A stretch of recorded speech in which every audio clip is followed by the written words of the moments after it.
welcome back to my YouTube channel, and today I'll be reviewing the book The Hunger Games, Ballad of Songbirds and Snakes by Suzanne.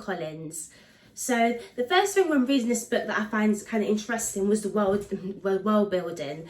The world building in this book was really good because it starts from the perspective of Cornelia Snow, and then it goes into his life as he goes as a mentor at university, and then slowly it transitions into the reaping and all the other victors of the games as well. I find that very interesting, and I was like, I'm into very like dystopian like books, and like this is set in futuristic New America, which is like really good.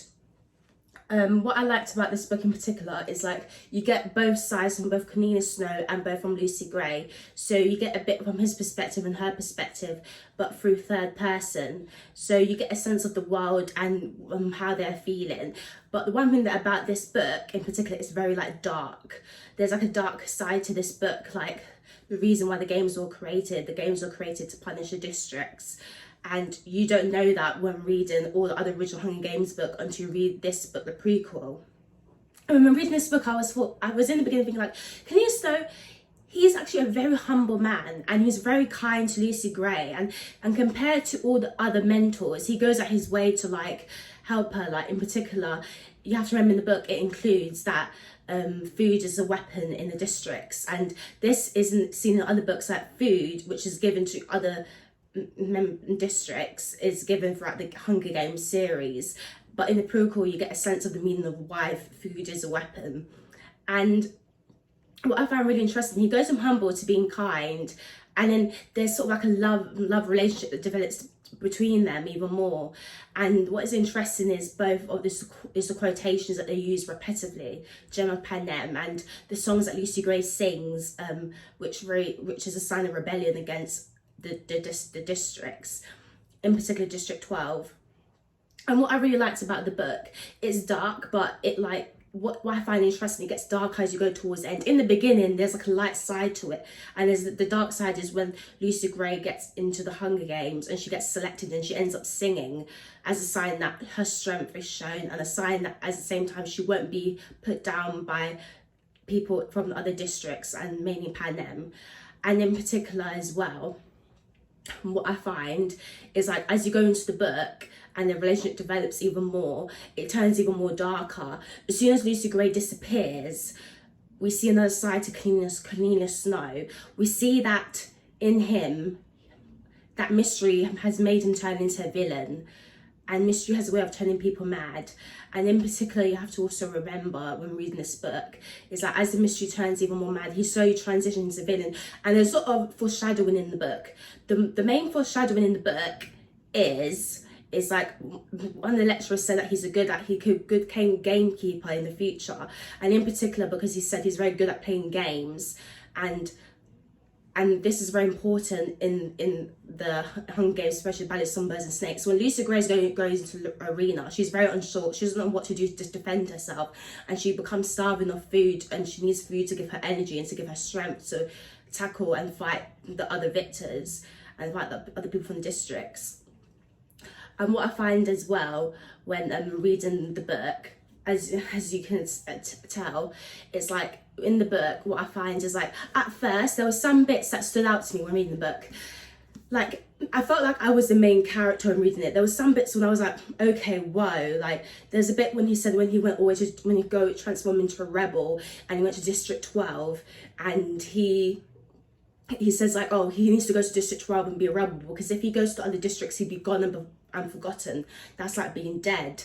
And I remember I sat there and read the book and I thought, I can see why. Because if he doesn't continue with what he was taught and what he's learnt, he would have like just become dead. He'd be forgotten. No one would remember him. So he needs to carry on the family legacy of getting the job as being a mentor to help him in the future, because he wants to become president of Panem in the future. And there's a part of Lucy Gray which I felt really like sorry for her in some ways, because she has this very sassy personality, and she has this very like powerful, strong, sassy. He convinces her that they can win the games together, and he's a good mentor. He makes sure that she wins the games, and in particular when stuff does happen to her, she's able to defend herself, and she doesn't stand there in fear. Even though it's scary for her, he convinces her it's not scary. And this one, a love and relationship develops towards them. And when reading the book, I felt the love between them so much. I felt that he wanted to protect her at all costs, and as well she wanted to protect her partner from who Lucy Gray, who came in District 12 too. And as well as reading the book, I like the whole overall world building. I like the characters. I like the main characters in the book. I like how the characters can confuse you. Lucy Gray never confuses you, because you know Lucy Gray, she's a good girl, and she's definitely 100% a good character in the book. But Kalina Snow, he's one of those characters that he can like confuse you in a lot of ways. He can confuse you in a lot of ways, because he can make you think for just a second that he's a good empathetic character, but then for some reason halfway through he changes into a villain, and this makes you start to question things. The reason why he turns into a villain is because Lucy Gray starts to disappear, and I'm going to explain in this book review in detail the reason why the reason why all the stuff starts to happen in the Hunger Games, and this leads up to him becoming the villain. Because I had a whole lot of hope for his character deep down. I had a lot of hope that they'll win the games, a love was sprung between both of them, and they live happy ever after. But this book is not. This book won't give you that. This book could be completely different. He's transformed into a villain after a disappearance, and people wish bad on him. And as he says, Snow lands on top at the end because he wants to become president of Panem. And in particular, he managed to make that come true, but the only bad side of it, he lost Lucy Gray in the process, and that leads him to become a villain because he lost someone who he loved and who he truly cared about. And it made me sad reading it, because I just really wanted to be on Kalina Snow's side. But there was sort of clues in the book when it says, such as his one of his mentors, Sagius, he mentions to him that the games are not really good. The games are a form of like punishing the districts, and the games are seen as a form of them like trying to like ruin the districts. But for some reason, Kalina Snow agrees with it all. There's a lot of clues in the book as you read, but the thing is, we're very blinded by Kalina Snow character, and you have to look for the clues out very carefully, and towards the end it will make perfectly sense. But I was very rooting for Kalina Snow, and then instantly I just started rooting for Lucy Greybeards, because when she won the games and she was surrounded by snakes and she started to sing her song, that's when I knew when reading the book that Lucy Greybeard is going to win the games, because she's all about tactical thinking, which is really good.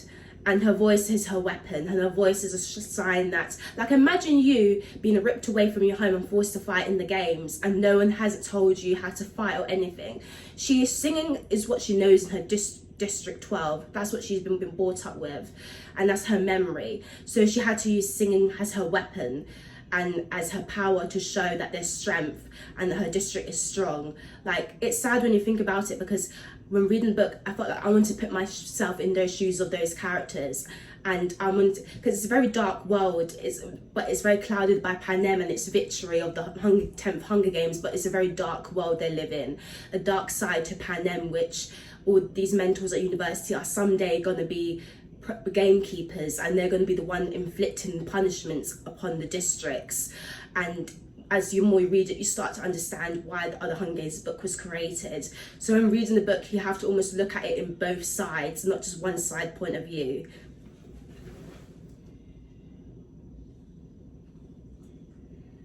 So when reading the book, the main themes that it follows, it explored in novel, is propaganda, spectacle, and morality. Propaganda, spectacle, and morality. And for example, the novel is set in future North America, a country of Panem, the 10th annual Hunger Games, televised sporting event designed to punish the 12 districts from rebellion against the capital, which the children are from the districts. The other theme is government and power. Kalina Snow at the age of 18 finds himself more in contact with the head gamekeeper, Dr. Gull. trust and loyalty is very important, because when reading the book, you find trust and loyalty between Kalina Snow and Lucy Gray is shown. She's very unsure about winning the games, but he convinces her that she will win the games because her singing, out of all the other districts, her singing is her weapons, and it's a weapon, and it's the reason why the snakes begins to fade away from her, because she sings out of fear, but she sings out of victory. And you can see, when you read the book, you can hear, you don't hear, but you can, how it was written, you can see the fear in how she sings the song. And you can understand that the reason why there's trust and loyalty, because all the districts and the victors, they're relying on their mentors to, and the mentors to guide them through it as well. And in particular, she has to rely on her mentor, and he has so much faith in her, which is shown a lot. And it functions with the specific circumstances of post-war Panem. Trust and loyalty is also shown between Kalina and his family as well, in particular. And trust and loyalty is shown between the friendships which Kalina Snow develops at the university as well, you have to remember. In particular, Kalina and Sedges, their friendship is very important and very particular. Like, they put their trust in each other, and especially both of them, they go to District 12 as rebels and to be trained in the military. He decides to go back to District 12. He decides to stay in other districts, knowing that he doesn't want to be forgotten or anything.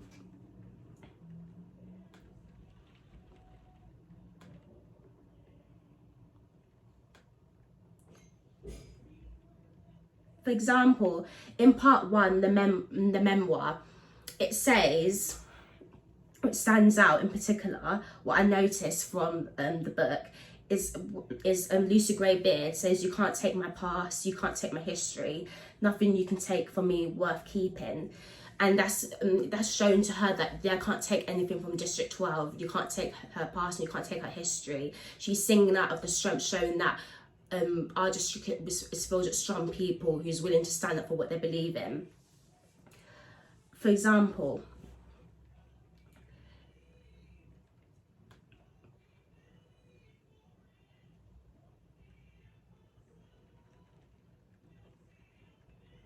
there's a scene that is, I'm going to explain in detail. When Kalina Snow decides to go into the car or the truck with Lucy Greybeard and other victors, he does this out of, like, he wasn't allowed to, but he did, and this leads them to go into a zoo and be thrown out into the zoo. And in particular, what he does, food becomes a weapon, as I said early on. Remember what I said early on, food becomes a weapon, because when he's in the zoo, he goes back to the university campus and he gets food for Lucy Greybeard.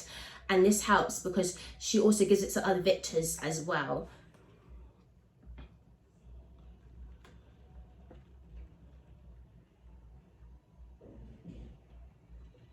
However, the saddest thing that happens, one of the tributes, she gets killed. And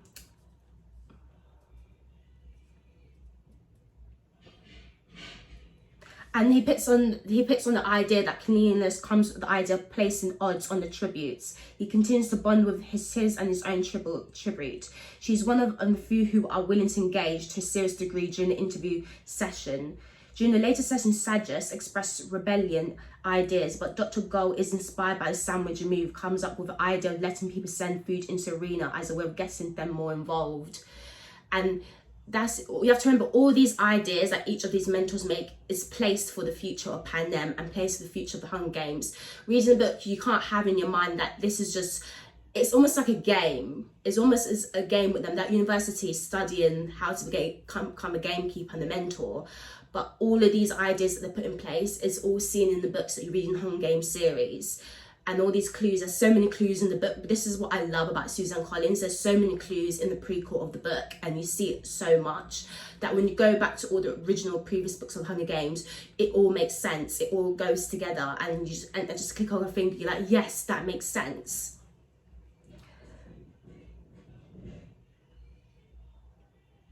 Also,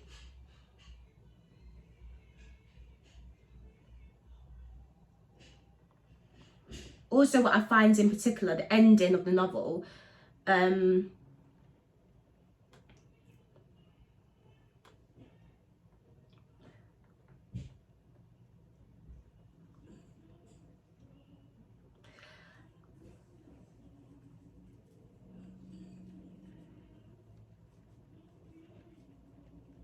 So towards the end, Phineas tells that the whole thing supports Dr. Girl's view of humanity, that even the most innocent can be turned into killers.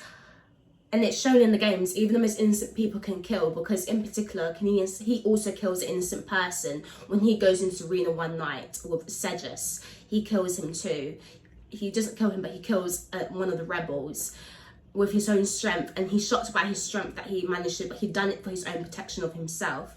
So it shows that any person who goes into the games can turn into killers, and this is due to the fact that they are doing it out of survival.